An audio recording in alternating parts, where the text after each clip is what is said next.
I never imagined a black janitor could become the architect of my dreams. Everyone was stunned. I will never forget the day everything fell apart.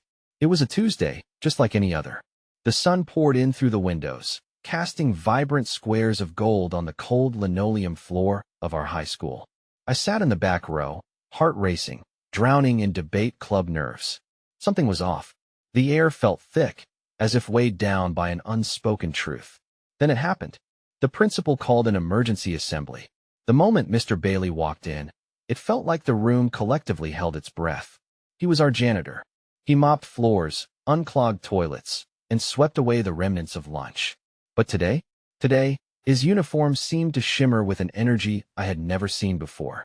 The whispers amongst my classmates grew louder, excitement blooming like wildfire. "What's he doing here?" Someone hissed. "He's just the janitor," but he wasn't just a janitor. Not today. He stood there, candlelight flickering in his eyes, tall and commanding, with dignity that radiated. I could almost hear the hearts in the room beat a little faster. The tension wrapped around us. Were we being pranked? Then he began to speak. Each word poured out like honey, smooth and rich. He grabbed our attention with tales of his passion for architecture, his dreams splashed across blueprints, and the secret life hidden behind the broom. He told us of nights spent sketching under flickering streetlights, of blueprints stuffed in a battered old backpack. He was not just cleaning up messes, he was dreaming. In that moment, he transformed. The janitor we overlooked became an artist, a creator. My heart pounded. I felt a lump in my throat as he shared how he once sacrificed it all to provide for his family, while still nurturing his dreams. His hands trembled slightly, and I could see the years of hard work etched on his weathered face. And then, the room erupted in surprised gasps as he pulled out a design for a new community building. The gasps turned to silence, every eye wide with disbelief. How could a man in a faded uniform dream this big? I looked around. My friends were just as stunned, eyes darting between him and the delicate blueprints. The disarray of my heart mirrored the chaos of emotions flooding the room. Hope, admiration, and something like shame all mixed together. I had spent my life chasing a future, yet here was a man who spent his, cleaning other people's messes yet never forgetting to dream. Just as the applause began to rise, a photo fell from one of the blueprints, a snapshot of his daughter, bright-eyed and full of promise. She had that same determined light. My breath caught. Would he make her dreams come true? And just like that, I wondered, if he, a simple janitor, could defy expectations, could I too? But as the assembly faded, I couldn't shake the feeling what would happen when the applause faded. What if the dreams were just illusions? If he couldn't make it, could I? Questions spun wildly in my mind, an unpredictable storm swirling in my chest. Hey, before we continue with this amazing story, I need to give you an important heads up. Many subscribers have reported that YouTube unsubscribed them without warning. Take a quick second to check the red button below to make sure you're still subscribed to the channel. I'd hate for you to miss any of the exclusive content coming soon. And while you're there, smash that like button, it really helps me out with the algorithm. Oh, and tell me in the comments, which city are you watching from? I love getting to know every amazing person who's part of this community. Your participation makes all the difference. Let's connect. The echoes of applause faded as I stepped out into the hallway, my mind racing.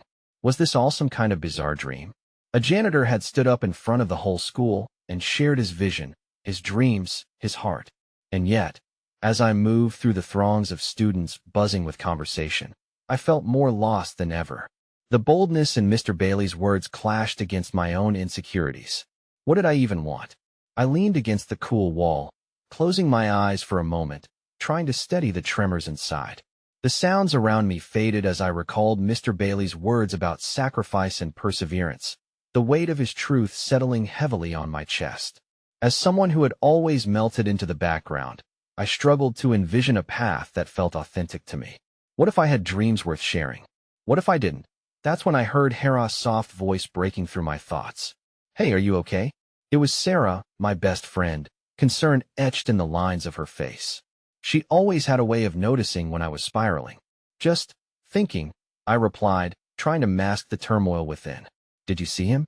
What he said?" She nodded, eyes wide with amazement. "It was incredible. I never knew he had all that in him." She paused for a moment, her gaze drifting as if she were deep in thought too. Makes you question what people are truly capable of. Huh? Yeah, I said, feeling the weight of her words. But then I wonder if it's possible. Just because he had a moment like that doesn't mean he doesn't struggle too, she countered, determination lacing her voice. We all have our battles, you know? It doesn't make yours less important. Her sincerity struck a chord deep within me, and for a fleeting moment, the storm inside quieted. Sarah was right. I instinctively searched for comfort in a world that often felt overwhelming, and here she was, a lighthouse in the tumultuous sea. Thanks, Sarah, I murmured, feeling a spark of gratitude. You always seem to know how to pull me back. She smiled, her eyes glimmering with warmth. That's what friends are for. Besides, I'm excited. We have Mr. Bailey's workshop next week, remember? The mention of the workshop sent my anxious thoughts into overdrive again. Would I be bold enough to show up with my own ideas? Or would I fall into my shell and let the moment pass? The fear gripped me, but there was no denying the glimmer of hope. Ignited by the possibility that I could TRY we turned to head towards our next class. A brazen laugh erupted nearby, and I glanced to see a couple of students mocking the assembly in an exaggerated tone. So what? The janitor thinks he can design buildings now, one sneered. My pulse quickened. Their ridicule pierced the air, and I could see the smug satisfaction on their faces. They didn't get it though hard Mr. Bailey had worked, how deeply he had poured himself into something that mattered. It ignited a fire within me, pulling me away from the weight of uncertainty. How could they dismiss his dreams so easily? Hey, leave him alone. I called out before I could think better of it. The laughter died, and eyes turned to me. I could feel Sarah tense beside me, a whirlwind of dread crashing against my defiance. You think it's easy being looked down on? You think you can just dismantle someone's dream because it doesn't fit your world? Their amusement shifted into bewilderment as my words hung in the air. A few scowled while others looked surprised. I could see a spark of something, maybe respect or confusion, perhaps both. And in that moment, I felt a rush of strength surge through me, a shift within my heart that told me I could stand tall, too. But just as the tension began to settle, a figure swept into view. It was Mr. Bailey, glancing our way as he mopped the hallway. His eyes met mine, and a sense of understanding passed between us, like a bridge built from shared dreams. Then it happened. One of those students, the loudest and most confident, sneered, "What's a janitor going to do? Keep dreaming? Well, see where that gets him." A muscle twitched in my jaw. Anger boiled just beneath my skin. I felt Mr. Bailey's gaze still on me, and in his eyes, I could see a flicker of both disappointment and determination. The moment hung suspended, and my heart slammed against my chest. He was not just a janitor. He was our guide, and it was time I stood beside him. And suddenly, an unexpected realization washed over me. The fight for our dreams often comes with unexpected challenges, but in the face of adversity, we could find strength in ourselves and others. Just as I took a deep breath, ready to unleash my conviction, the bell rang sharply, jolting me from my thoughts. The world around me rushed back in, and I felt dizzy with the weight of unspoken words. My moment of bravery had lingered too long. As chaos erupted around me, I caught a glimpse of Mr. Bailey slipping away down the corridor, a wistful smile on his face that hinted at understanding. My heart plummeted.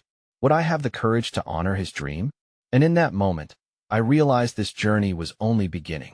I still needed to confront my fears, and waiting for them to fade wouldn't work. But in the depths of uncertainty, I felt a faint pulse of hope. What if I dared to take that first step? With shaky hands, I turned to Sarah, ready to voice my newfound determination. But before I could, my phone buzzed in my pocket, and the screen lit up with a message that dropped my stomach. "You need to see this." The simplicity of those words belied the weight of what they could mean, and I felt the world tilt once more beneath my feet. What were they talking about? Was I prepared for whatever revelation awaited me? With every ounce of daring I possessed, I opened the message, bracing for the unknown that lay before me. As I stared at the message on my phone, a cold sweat broke out on my forehead. "You need to see this." It felt ominous, like a dark cloud looming overhead. The sender was an unknown number, a haunting reminder of the threats and dismay often lurking in hallways filled with laughter. "What is it?" Sarah asked, her curiosity tinged with a hint of worry. "Just a text. From someone I don't know." I replied, my voice trembling. I hesitated, staring at the screen momentarily paralyzed. The name beside the number faded, a mere shadow obscured by the bright backdrop of my phone. Open it, she urged, her tone growing more concerned. Dropping my gaze to the screen once more, I swallowed hard and tapped it open. A video began to play, and there, in grainy clarity, was a snippet of the assembly. Mr. Bailey's speech twisted and edited into a mockery of what he had shared with us. It showed his face when it shone with passion, but the soundtrack was laughter, cruel and harsh. In one punchy moment, the video showcased the same student who had mocked him earlier, with his smirking face boldly superimposed atop Mr. Bailey's earnest eyes. That I felt sick. Who would do this? I said, heart racing as the reality of the world hit me like a ton of bricks. People who think it's funny to tear others down, she replied tersely, gripping my shoulder in an attempt to ground me. But that doesn't mean it's true. It's just an edited clip there showing a fraction of the whole. You know that, right? I wanted to believe her, but uncertainty clawed at my insides. I had just experienced the power of vulnerability and hope, yet here I was, shrouded in this negativity. The fear that had paralyzed me before returned, sharper than ever. What if this gets out? What if they use it in the next assembly? It could ruin him. I won't let it ruin you, she said fiercely, her gaze locked onto mine. You stood up for him once. You can do it again. But what did that even look like? Here I was, scared to share my own dreams. How could I possibly defend someone who had the guts to dream big when my own dreams felt like wisps of smoke? Please, just breathe, Sarah whispered, compressing her fingers as if to squeeze reassurance into me. We need a plan, and it'll help you. You're not alone. I could only nod. Her presence was a balm for my fraying nerves, and the flicker of resilience ignited within me, pointing toward a path through the fog. Okay, but what do we do? As we turned our heads together and began to scan the hall, I spotted a few of our classmates gathered around a nearby locker where they were replaying the video, laughter and jeers igniting a spark of anger within me. I clenched my fists until my nails dug into my palms, and yet beneath the anger was a deep-seated fear. If they could mock Mr. Bailey, what would they do to me for standing by him? Focus on him, Sarah urged gently, tilting her head toward the janitor, who was now at the far end of the hallway, his hands busy with cleaning supplies but unmistakably burdened by the weight of our school's judgment. I could feel his magnetism still in the air, the flickering ambition that had ignited a fire within me just moments ago. I wasn't prepared to let that light dim. However, darkness hovered like a thick fog. What if he doesn't care? What if he just pretends it doesn't affect him? My voice dipped, trailing off into the uncertainty swirling around us. Then you show him it does. If anyone knows the truth of who he is, it's you, she replied, blazing with conviction. That I took a deep breath, filling my lungs with courage and resolve. It was time to bridge the gap between my fear and my desire for authenticity. I squared my shoulders and felt the courage I had found before pulse through me once more. Let's go talk to him. As we drew near, I could see a hint of surprise on Mr. Bailey's face as he noticed us approaching. What would I say? How could I articulate my feelings, my gratitude, my fears that had built up in this moment of confrontation? Mr. Bailey, I started, the words almost sticking in my throat. Way mean I saw something, and I want you to know that what you said today really mattered to me. It was inspiring. He paused and looked up, a glimmer of hope illuminating his tired eyes. Thank you, he replied quietly, his voice resonating with sincerity. I just want to show everyone that they can dream beyond their circumstances. It's a tough battle, but I believe in it. And we do too, Sarah chimed in, her warm gaze bouncing off his determination. But we've seen something. That the sharp ring of the bell again cut us off, signaling the transition to our next class. But tearing my gaze away from Mr. Bailey was like separating from an anchor in an endless sea. If you need help, it's just a text away, all right? His nod was slow but confirmed a silent promise between us, a tether connecting his struggles with mine. I'm here for you. I believe in you both. Just then, a commotion broke out behind us.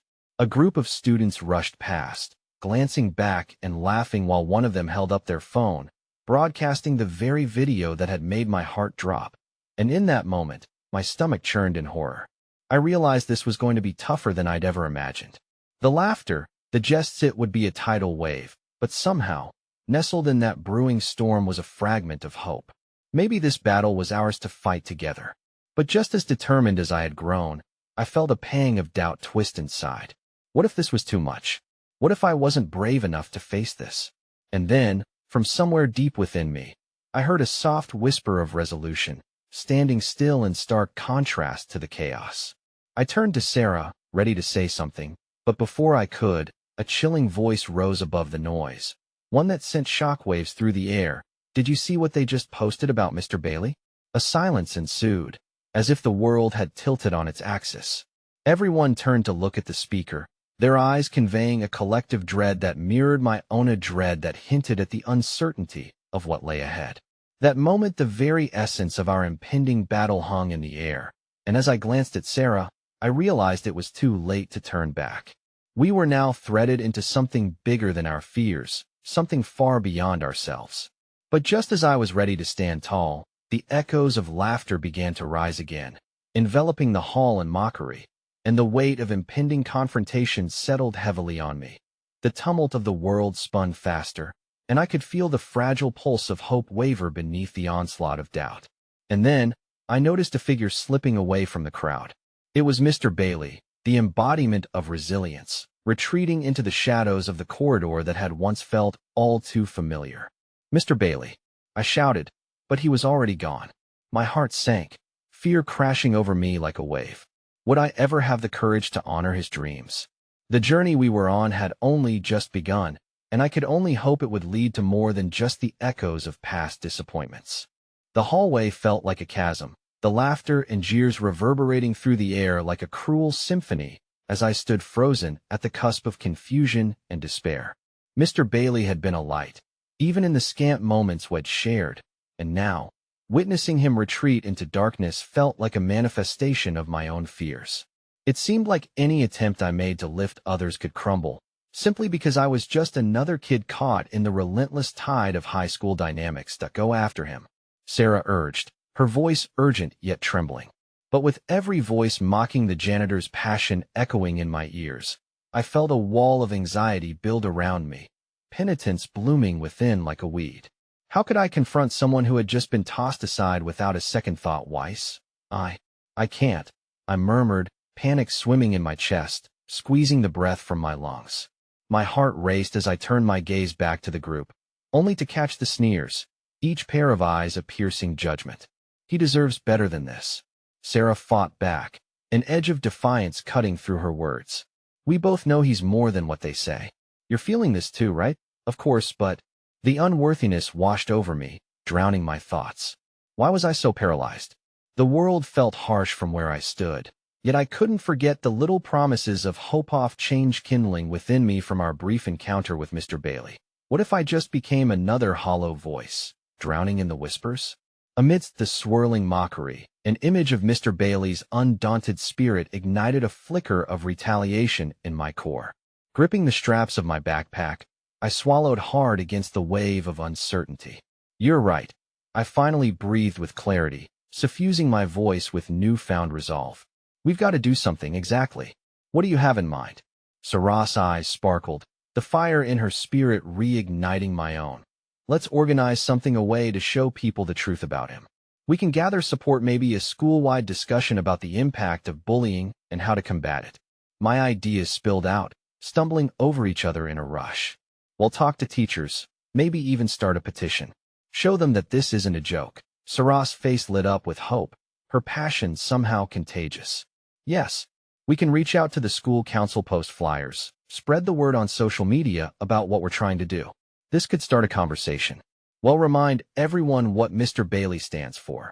But just as we began formulating our plans, that chilling voice echoed again, cutting through. "What a loser.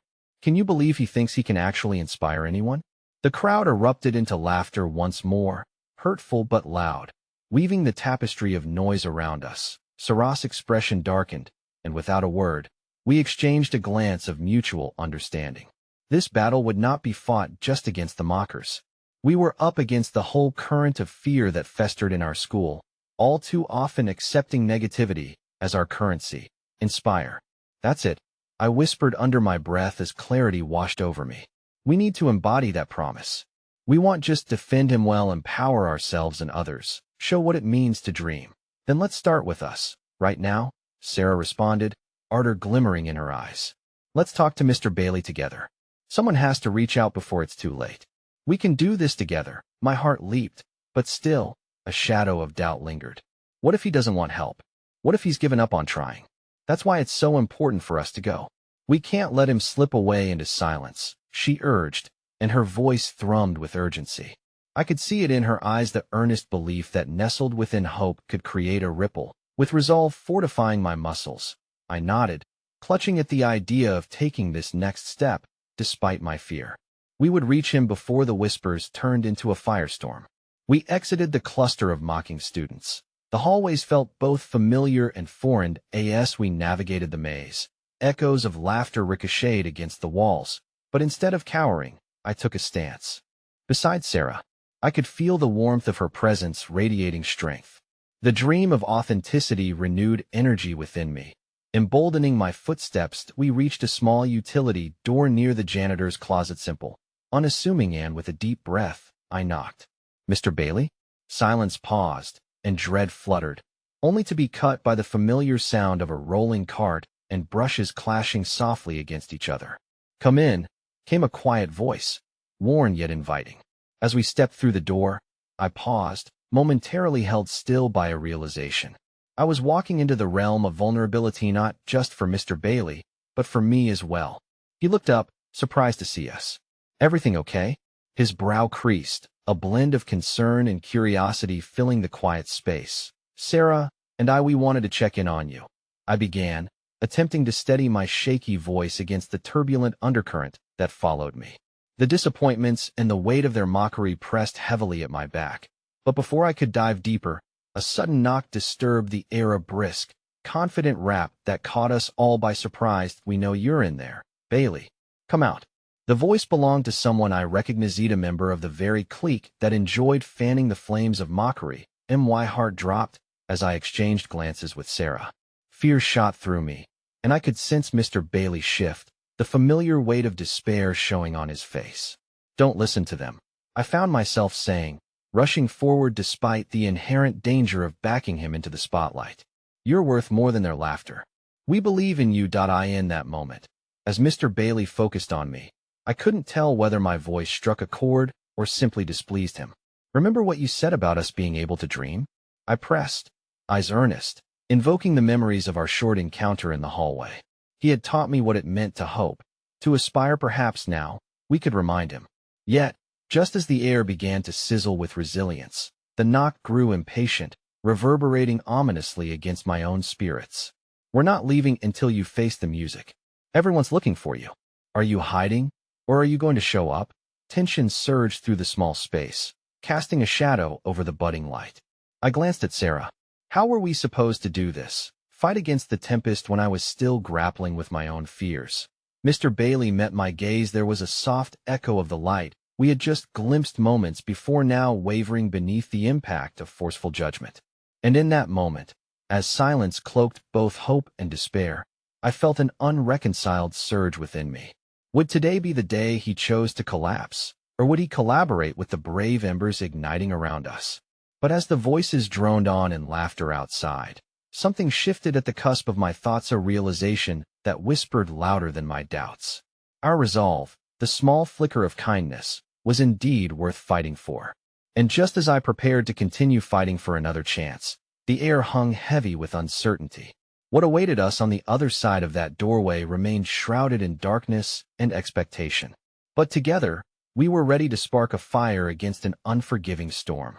The echoes of laughter outside grew louder, a cacophony of mockery that wrapped around us like barbed wire. I locked eyes with Mr. Bailey, searching for any sign of the resilience I had witnessed in our brief moments together. His face was a mask of uncertainty, tangled emotions swirling beneath the surface. Guys, you don't have to do this, he finally spoke, his voice quiet and resigned. It's just the way things are. The weight of his statement hung in the air, thick with defeat.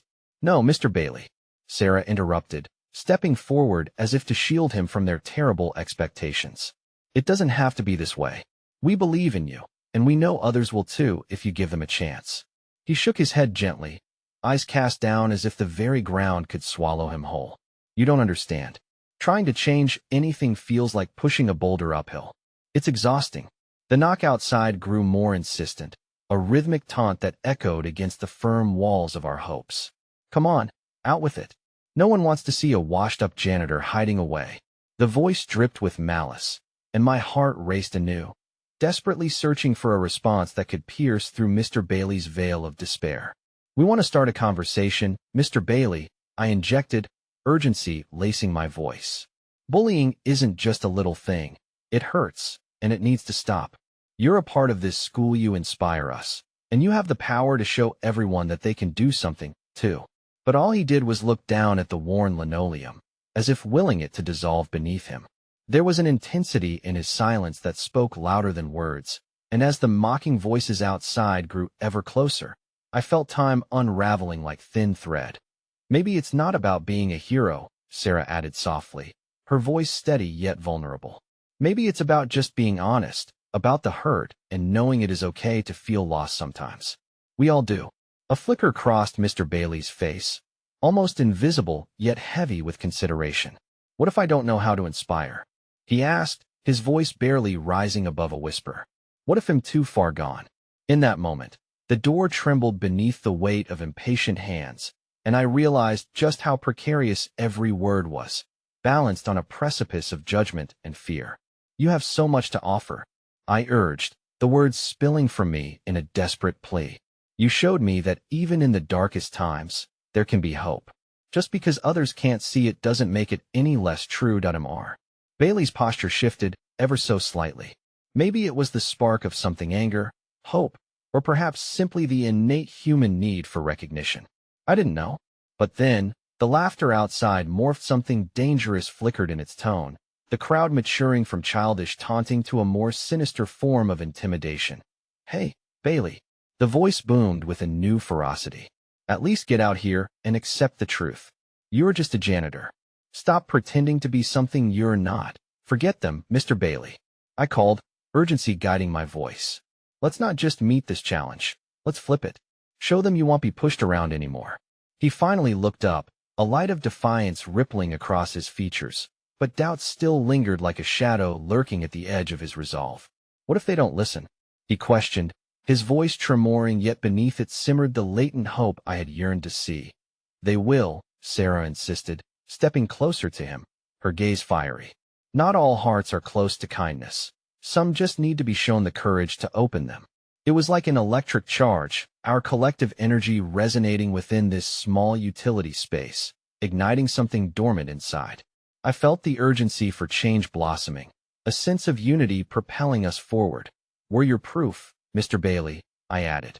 Sarah and I wouldn't be here if we didn't truly believe in you.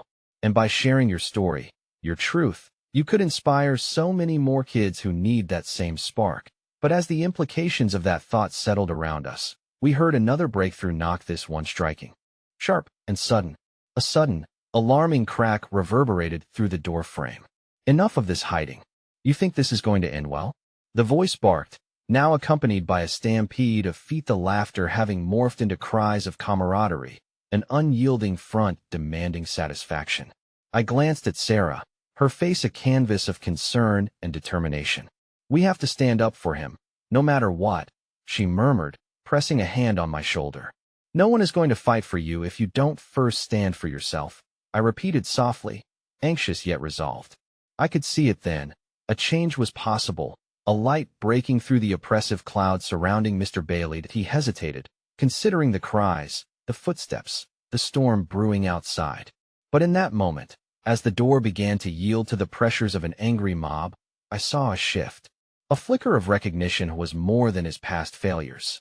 He was a man capable of awakening that very passion in himself. Before delivering my next words, as if the universe conspired to combine resolve and hope, I opened my mouth, not just to speak, but to bolster the heart within. Mr. Bailey, now is your chance to take control. Show them you're so much more than how they define you. Don't let them decide who you are. And just as I said that, the door flung open with shocking force, revealing an array of faces bathed in dramatic hues of absurdity and malice. But amongst the mockers, a single figure stood just behind the crowd, someone I recognized. Someone who could tip the entire balance of the struggle we were all facing. Someone I thought would never join us in this fight. An unexpected glimmer of hope maybe. Just maybe emerging amidst the chaos, ready to gnaw at the edges of Mr. Bailey's pain. The enormity of that revelation hung heavy in the room, and I felt the world pause, wondering if kindness would emerge from among the laughter, if it would simply drown beneath the tide of judgment.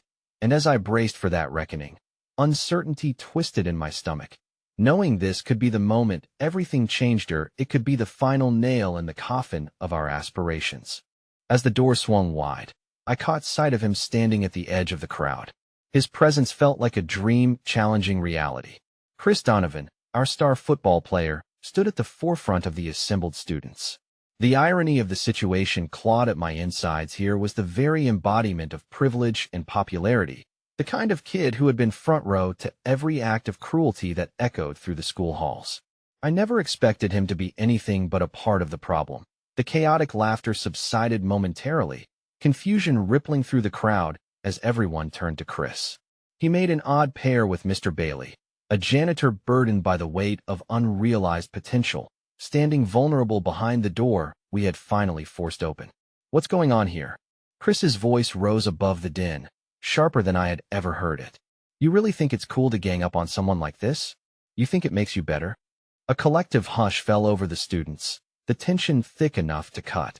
I looked at Mr. Bailey, whose expression danced between surprise and uncertainty. Did he actually believe that someone like Chris could stand up for him? Did he see the flicker of humanity that lay beneath the surface of the facade Chris had always worn? I seized the moment, stepping out beside my newfound ally. "Exactly. This isn't just about Mr. Bailey, it's about all of us." My heart raced as I scanned the crowd, desperate for even one open mind. Every single person here has their struggles, their fears. We're all part of this school, and we have the power to support each other instead of tearing one another down. Chris nodded, his gaze shifting as he took a step forward, his shoulders squared. "You don't understand what it's like until you're on the other side. There's a way to lead without ugly games or thinking of who's on top. We can't let this continue. Every bully feeds off fear, but it's time we stand up to that fear. It all changes now. Right here. Right now." The crowd murmured, surprised by the passion in his voice. Shockwaves of uncertainty coursed through the faces surrounding us. Some looked like they were trying to reconcile their perceptions of the bullies and the bullied. "Are we really going to listen to Chris?" I heard someone murmur, disbelief etched in their voice. But then, I watched as a couple of students began to shift on their feet, exchanging glances that spoke of possibility. Suddenly, a girl in the back stepped forward. "I used to think the same way," she said, her voice quiet yet steady. "But it was wrong. I saw how it affected people. I want to help change that." Her words were like lighting a fuse. Soon after, more voices began to emerge from the past shadows. One by one, other students acknowledged the truth with timid yet earnest affirmations. "I didn't say anything when it happened to me," a boy with messy hair admitted. "But I don't want this anymore. I want to help." Then came the unexpected. Members of the soccer team began to break ranks from the nexus of mockers, their collective might softening as they turned to Chris. Let's stop it together," one of them suggested, glancing anxiously at the crowd, unsure yet hopeful. It felt surreal, the powerful standing alongside the vulnerable, pushing against the tides of outrage we had once felt powerless against. I sensed an undercurrent of change blooming amidst the bewilderment. Perhaps we could sway hearts. Perhaps we could alter the course of our shared narrative. But just as the atmosphere began to warm with the potential for solidarity, the boldness of some brought forth the fury of others. A lone voice cut through the hope, harsh and unyielding. "They're just words. You really think standing around talking is going to change anything?" The crowd swayed, the tension immediately rising again as some reverted to their protective inclinations steeped in sarcasm and jibes. I turned to Chris, the uncertainty stretching taut between us. Would this moment collapse into another riot of mockery? "Stay strong," he said, barely audible, but I could feel the fervor radiating through his words. "You have to keep pushing." The crowd began to divide again, a visible tension tearing at the possibilities we had just created. Some clung to the old ways, while others yearned for change. making it clear that acceptance would not be a given. I glanced back at Mr. Bailey, standing behind me like a pillar, steadying me in the midst of uncertainty. That a sudden roar erupted from within the discord, a fist raised, voices clamoring over one another. This isn't just about being friendly or popular. It's about the scars we all wear. The emotion in that voice resonated, triggering something profound within the crowd, igniting a fissure through which raw truths began to seep. It was from someone we had overlooked, an outspoken girl who had been an outcast herself, her face radiant with conviction. We're tired of hiding and pretending everything's okay. We can't keep quiet any longer. As the crowd began to respond to her impassioned plea, I felt the warmth of change swirling around us like a wave of communion. It was an emotional crescendo bubbling forth, no longer simply into a battle for Mr. Bailey's dignity, but a united struggle against ignorance and cruelty. But before the moment could brew and transform fully into something hopeful, a loud crash resounded from down the hall. My heart dropped as I turned to find an entourage of teachers, along with the principal, rushing toward us, eyes wide with concern. "What's happening here?" The principal barked, uncertainty clouding his judgment as he took in the scene. Time froze. Hope hung delicately in the balance once again, and as I locked eyes with Mr. Bailey, the weight of that gaze cut through the commotion. Would we be able to maintain our burgeoning solidarity, or would it crumble before the authority figures who had the ability to silence us? My throat tightened as I stood amidst raw emotions, the moment hanging by a thread. The echoes of laughter from earlier now felt insignificant compared to the possibility of this newfound unity. But amidst the swell of voices, fear threaded through us like a blade through fabric, the fear of being squashed, the fear of losing the very voice we had fought to find. In that pivotal moment, I realized our battle wasn't just against the judgment of our peers. It was against a society that often sought to stifle the voices of truth.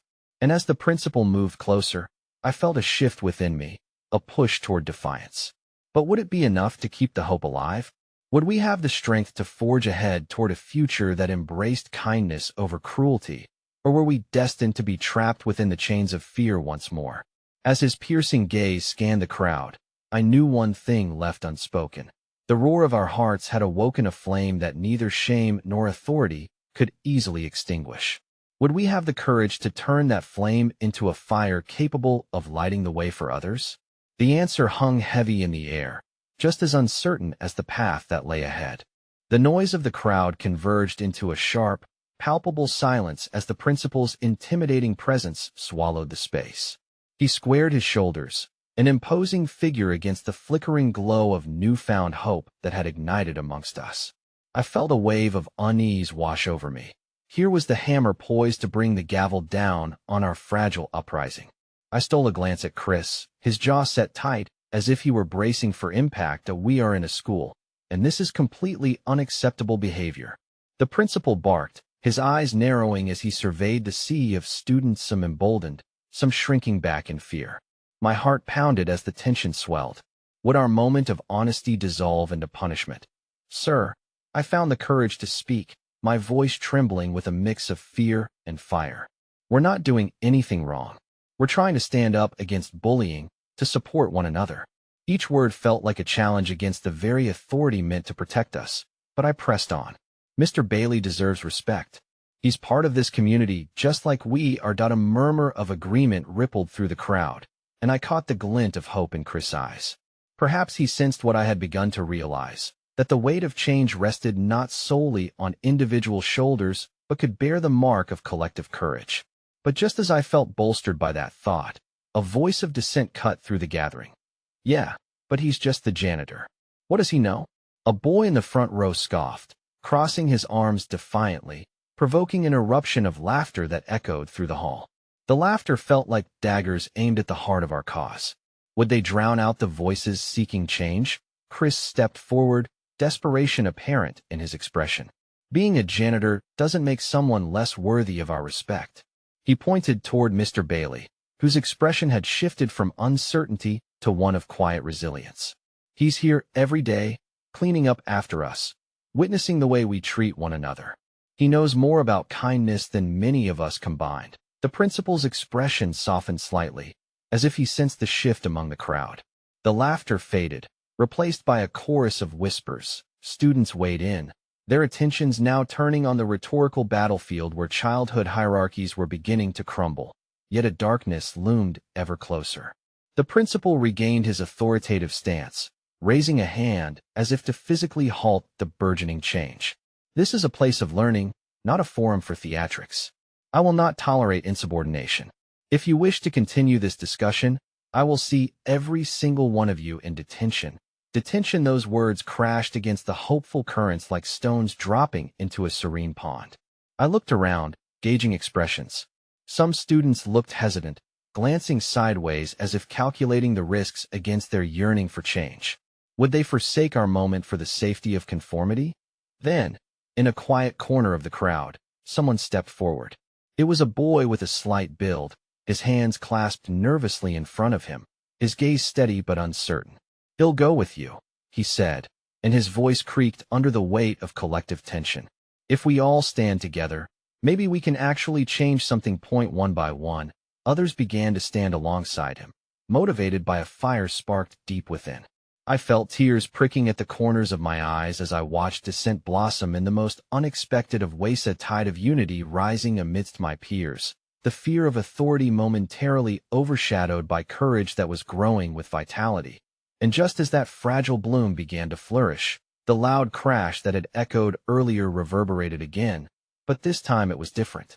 A rumble, a sound of discontent, roared down the hallway.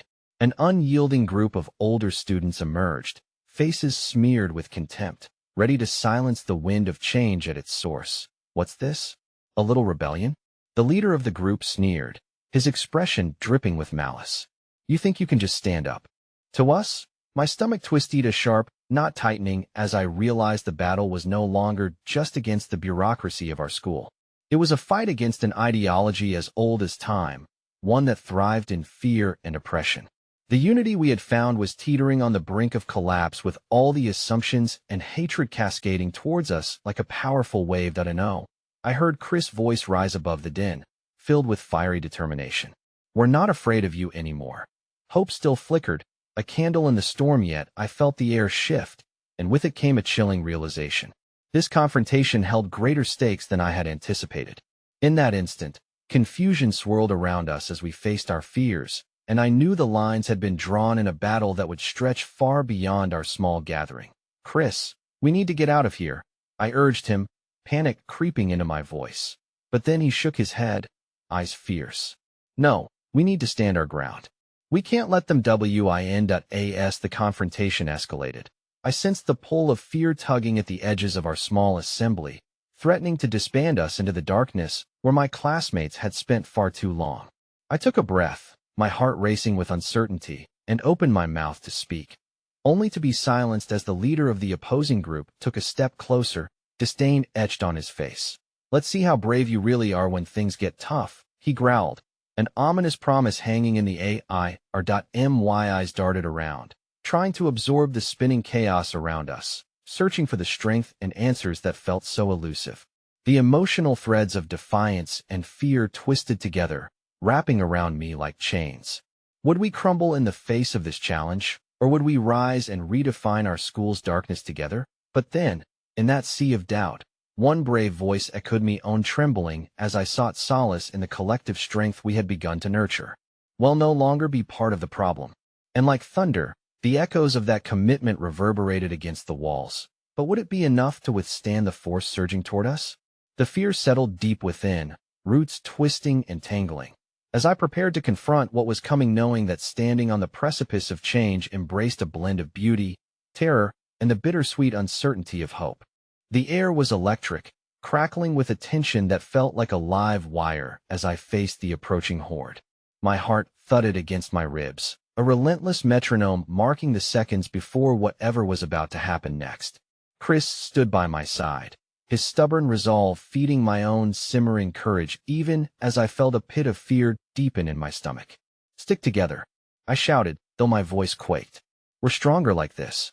I could see the flickers of hesitation in some of my classmates' eyes, but the tides of solidarity began to swell, pushing fear aside as more voices joined mine, echoing out defiance into the hall laden with oppressive air. Let them come. Chris challenged, raising a fist in a gesture of unity. We're here for change. The older students, with their snarls and jeers, surged forward, their laughter abrasive like shards of glass. You think this is some kind of game? You're just kids playing at freedom. Maybe so, I retorted, my voice growing steadier. But we will not stand for this bullying any longer. Not here, not anywhere. The words sparked something deep within me, a conviction that felt unbreakable, igniting a small flame within the collective heart of my classmates. Suddenly, a soft voice broke through the clamor. Don't. It was Mr. Bailey, the janitor, stepping forward from the sidelines. His usual demeanor, one of quietude and humility, transformed into something powerful. I've seen what these confrontations lead to. Trust me when I say violence only begets more violence. The tide of uncertainty swayed slightly, a flicker of hope in the darkness as silence fell briefly over the crowd. I had often underestimated how much depth Mr. Bailey possessed beneath the layers of fatigue and softness that marked his days. He moved closer, unyielding in his presence, a gentle giant standing against the tempest of animosity. Let them shine, he urged, looking not at the opposing group, but rather at us, his eyes sparking with uncharacteristic fierceness. Let the light from your unity pierce through the shadows of fear. Let them know the strength of combined voices. In that moment, his simple affirmation felt like the stirring of a wind, shifting our sails. It breathed life back into the hearts of my friends and fellow students.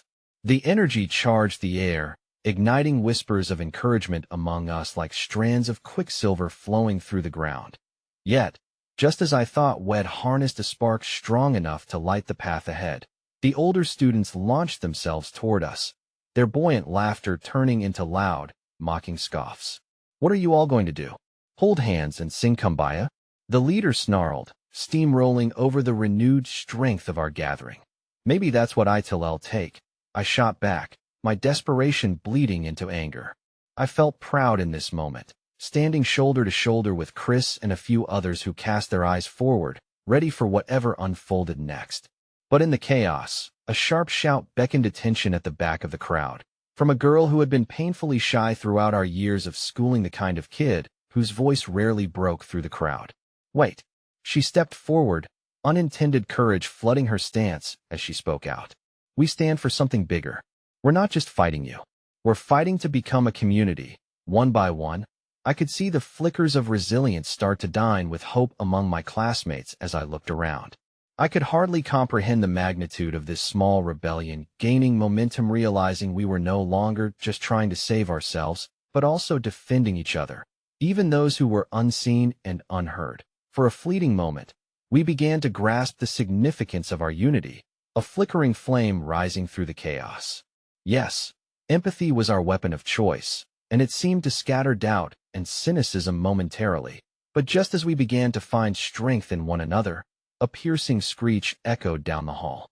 My heart plummeted as I saw the principal, flanked by security personnel, marching toward the conflict, a scowl plastered across his face. Enough, he boomed, silencing both sides with his authoritarian presence. Are we going to have a real fight here? He asked, scanning the faces in front of him. I will expel anyone who participates in this ridiculous charade. A heavy silence fell over us, dread wrapping tight around our throats like a noose. Was all the bravery we summoned and rehearsed in our hearts about to crumble before us? Or would we hold true to the newfound strength we had barely recognized within ourselves? I took a steadying breath, determined not to let fear dictate the narrative of this moment. But in the pit of my stomach, a gnawing sensation began to grow. As I locked eyes with Chris beside me, I couldn't shake the feeling that something much bigger loomed just around the corner. Something that would force us all to either rise up or fall apart at the seams, but the potential of true change brightened the horizon, even if the outcome remained shrouded in uncertainty. Then, just as I leaned towards speaking my truth aloud, a voice erupted from the very back of the crowd. A voice I recognized all too well. Stop. And the gasp that followed echoed sharply. It was Eliza, my sister. She had stayed away from this chaos, a soft-spoken supporter, but now she stood boldly, breaths heavy, eyes wild with emotion. You can't just silence us. For too long, we've let it happen, and we will not be afraid anymore. In that moment, The room shifted, and I felt the world around me lock into a single pointed line of possibility and tension. Would we stand firm together? The fact that our voices could rise alongside one another, piercing through the walls built by authority? Eliza's presence sent shockwaves through my heart, intertwining fear with an unexpected hope. But the inevitable confrontation loomed over us, poised to challenge everything we had tried to build. What would happen next? I could sense the tides and the storm both roiling on the horizon, intertwining of our destinies, pushed by an unseen hand. Neither of us might know this was a moment etched in time. Yet as we faced the uncertain chasm ahead, the clamor of that small voice, finally bold and beautiful, reverberated loudly. What echoes would it leave behind? Hope hung thick in the air, but just as quickly, I felt it suffocate beneath the glare of overwhelming authority. The moment Eliza found her voice, the tension fractured, sending a ripple through the crowd, a shockwave of disbelief more powerful than I'd ever imagined. "Everyone, listen," she pleaded, her gaze darting nervously, but her voice held an unyielding resolve. "This isn't just about us, about standing up for our right to be heard. It's about the world we want to build, one we can choose to live in without fear." I could hardly breathe as my sister's words hung between us like a taut wire, vibrating with potential. The crowd's murmur grew, whispers hung in the air, heavy with possibility, fueled by her courage. Yet as I watched the principal's face darken in response, dread pooled in my stomach. He wouldn't let this stand. "What's your name, girl?" His voice dripped with condescension, aimed to bring her back down into the shadows from whence he believed she had emerged. "Eliza," she answered, her chin lifting a fraction higher. "And we won't be quiet anymore." Heard and forgotten, came another mocking jeer from the older students, but now it was like throwing stones into a well partially filled with water. Each attempt at demeaning her only rippled back with clarity, washing upon us. My heart swelled with pride, yet anxiety squeezed my chest with tight, relentless pressure. This wasn't supposed to happen. She wasn't supposed to put herself in danger like this. There was so much more at stake, the push and pull of our ideals wrestling with the reality of our circumstances. If only I could shield her with my own voice, yet I felt muted behind her unyielding bravery. "Let's see if you're brave enough to back that up," the principal scoffed, striding toward the heart of our unity, commanding unwavering attention. "You all think you're so strong together? Let's test that theory." He gestured sharply to the security personnel, who stepped forward, imposing figures ready to break us apart. Fear echoed through the attendees. Some began to inch back, hearts heavy with uncertainty. I could see Chris' shoulders tense beside me, the tiny flicker of hope dwindling against the shadow of authority. But then Mr. Bailey stepped forward again, his quiet strength parting the waves of fear, giving room for courage to blossom. "You want to test their bravery? Then I suggest you listen to what they want to say." Change doesn't come from silence. It comes from understanding. The principal's visible tension spiked, fury painting his features, but I knew then had underestimated us. He may have thought he could break our unity, but we were rising like a tide driven by a singular purpose we hadn't fully recognized until now. "That I stand with them," I shouted, finding my voice locked and loaded with passion. "We stand against the constant barrage of cruelty. We may be kids, but we deserve a chance to grow into the people we want to be without fear." The heat of my words spilled forth, igniting something within the gathered students. One by one, their voices rose behind me, rallying together in a unified sound that swelled to fill the hall. But just as exhilaration surged, I could see the principal's face pale at the sound of our solidarity, a mixture of shock and palpable rage. Desperate to reassert his authority, he raised his hands to quiet us. But it was too late. "Take them all," he yelled to the security guards, his eyes wild and desperate, seeking control over the situation slipping through his grasp. "Detain them now." But instead of breaking apart, the crowd pressed closer together, emboldened by our shared cause. Eliza stepped firmly beside me, a small shield of bravery and spirit. We locked eyes, and in that moment, something deeper passed between us. She was no longer just my sister, but a kindred fighter in the cause of our future. In the flurry that followed, shouts and confusion erupted like wild fireworks. I glanced over to see Chris clenching his fists, bracing itself against the tidal wave of repercussions looming ahead. Was this our chance to carve a path for ourselves, or merely the beginning of a battle that would fracture us? Suddenly, amidst the chaos, a voice echoed from the back, a voice dripping with authority yet gentleness. I will not allow this hostility to continue. It was a comforting presence, Ms. Ward, our favorite history teacher, pushing tentatively through the throng. They deserve a voice. You all deserve a voice. She gestured toward us and spoke directly to the security and the principal with a determination that commanded respect. This is not how we build a community. Not here. Not now. That I felt a rush of gratitude coursing through my veins, a glimmer within the storm of tension. But at the same time, my heart raced with fear. Could one voice, no matter how powerful, truly reshape the hierarchy of oppression that had hovered over us for so long? The air thickened as we felt the past blend with the future, our contradictory emotions swirling in a cosmic dance. Just as I thought clarity might emerge from the shadows, another echo shattered the moment. It came muffled yet sharp, rising above the fray. I'm not afraid anymore. A soft-spoken voice but full of gravity ignited a flicker of hope in the depths of despair. It was Sophie, the small girl with freckles who often blended into the background. We can be the change. We just have to believe in ourselves. It was as if each new voice tied us deeper into an unsettling truth. We could no longer stand alone.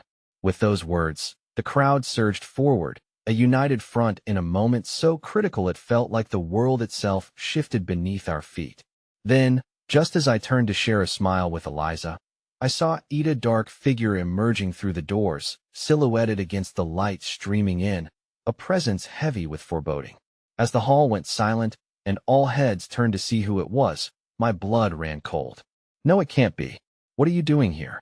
The realization struck with full force. The one person I never thought would enter this arena, the very embodiment of our struggles and fights, the school board member who had long championed the status quo and who had once felt like an ally, now stepped forth with an unmistakable glint in their eye. Let's see how this ends then, shall we?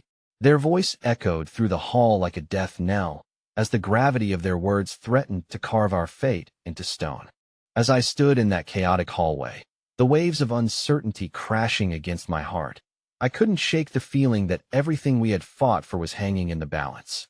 The room hummed with a mix of fear and anticipation, the tension palpable like static in the air. I could see Eliza's determined expression, mirroring my own resolve, but the darkness looming at the entrance of the hall cast a long shadow over our unity. The harsh gaze of the board members scrutinized each of us, the weight of their authority heavy as they surveyed the rebellion blooming in our midst. You think this kind of disobedience will foster change? They sneered, an imperious smile curling their lips. My heart raced, a panic rising as the crowd around me began to shrink back, the fragile tendrils of courage wavering. But then, Mr. Bailey stepped forward, grounding us all with his steady gaze. It starts with truth, and the world needs that now more than ever, he said, his voice rich with conviction. Those simple words felt like a lifeline, pulling our spirits back from the brink of despair. We deserve the chance to share our voices. Our dreams. No one should be made to feel less than. A stirring began, whispers of agreement rippling through the crowd, and for a moment, the tide turned back toward hope. But the board member held firm, arms crossed, and eyes narrowed. You're all just kids. What do you know of struggle? You think voicing your opinions will change anything in the real world? In that moment, the sudden memory of Mr. Bailey's assembly flooded my mind. I thought of his sacrifices, each dream he chased while cleaning up the world around him. The gentleness of his hands belied the vast potential housed within. You're wrong, I found myself saying, spurred by an overwhelming surge of courage. We know that every struggle matters. Anyone who has felt afraid, anyone who has been silenced, those experiences shape who we become. I didn't know I'd be inspiring revolution today. Mr. Bailey joined in, a soft chuckle breaking through, lightening the tension little by little. But you couldn't have prepared me for it either, could you? They made me believe my dreams were worthless, and look where that got me here, surrounded by hope. The crowd began to swell again, every word a building block in the foundation we were desperately trying to create. A ripple of agreement echoed back from the gathered students, voices rising in affirmation of their shared pain, resilience woven into their words like a tapestry. Then, the moment solidified, The connection between us clicking into Placia, shared understanding that we weren't mere shadows in the backdrop. We were architects of change. We can be inspired, just like Mr. Bailey was. Someone shouted from the back. We can lift each other up. I exchanged glances with Eliza, Chris, and Mr. Bailey, an unspoken bond binding us all together. Against the tide of negativity and judgment, I realized the power of vulnerability was greater than mere words. It could spark an inferno, one that would light up the darkest corners of our lives. Yet, just as our spirits began to soar, the board member's voice sliced through again, sharper than steel. Enough of this nonsense. You think this rebellion has any strength? Before I could react, the door swung open and in strode the principal, flanked by teachers whose faces mirrored a confusion mixed with support. This stops now, he commanded, his voice filled with authority and a hint of worry. But before he could delve deeper into punishing rhetoric, Ms. Ward stepped forward alongside Mr. Bailey, uniting the two worlds, the board and the students. Actually, it should keep going, she proposed, her voice steady but compassionate. We need to hear them out. It's time for a dialogue. A collective gasp rose from the crowd. The momentum of belief began to swell once more. Yes, echoed around me as students began to rally, each voice lifting in unison until it crescendoed into a resounding affirmation. Let us speak. They cried as the principal faltered, caught up in the palpable energy enveloping the hall. That resistance was a flicker of light cutting through the dark. It ignited my heart, fueled by the hope that maybe, just maybe, everything would not crumble. In the battle between fear and courage, we had found our shared strength. We deserved to be heard. Someone yelled, then another joined, a wave of voices cresting over one another like a tide. Let us tell our stories, I shouted, gripped with fervent determination. Let us change the narrative. And as our words intertwined, a new presence emerged from within the crowd, a surge of warmth and unity that spoke fiercely of resilience, echoing across the cavernous hall. The once single-minded force of authority was becoming overwhelmed, the realization dawning that we were indeed more powerful together than any opposition could ever muster. In that moment, the board members' steely demeanor faltered, their facade cracking as they hesitated, the ferocity of our collective will pushing through. You think this matters? They finally debated, though I could see doubt creeping into their words. Yes, I cried, feeling the energy swell again, as if a voice louder than the institutions themselves was breaking free. It matters more than you know. Eventually, the tide turned toward profound silence, a gathering breath before the storm. As we locked eyes, I felt the connection deepen within all of us, the collective pulse of hope, of struggle, of unyielding determination blazing before us, ready to carve out our own narrative against a world that sought to define us by limits. And with that realization, I spoke once more, my voice healing the fractures that gaped wide. This is about so much more than dreams. It's about the lives we hold. From janitors to students, we all have value, and we will not be quiet anymore. And just like that, beneath the weight of our united voices, I saw both the board member and the principal falter as acceptance began to seed itself in the core of their hearts. Because in unearthing the shared health of dreams, we had upended our reality, made it possible, eroded the chains of judgment that had bound us. When the dust finally settled, it felt as though a new chapter had begun, one written by willing hands, not just theirs, but ours too. Perhaps amidst the shroud of uncertainty, we had distilled our fears into hope, igniting a flame that would light each of our paths forward. I turned toward Mr. Bailey, gratitude swelling within my chest, and saw in his eyes the reflection of a journey we were yet to embark on, together. Thank you for believing, I whispered, the words fraught with the weight of all that had transpired. He smiled softly, resolute determination glowing in his gaze, and replied, together, we can build this dream, brick by brick. And as we stood hand in hand, unified against the darkness, one truth became glaringly evident. No voice, no dream, no story shared was ever too small to carry the power of change. In that pivotal moment, we learned that the architecture of our dreams could reach even the sky, unbound by judgment, soaring instead on the wings of hope, forever intertwined like the stars above. And with that, I realized it was in the act of rising together that we were finally free.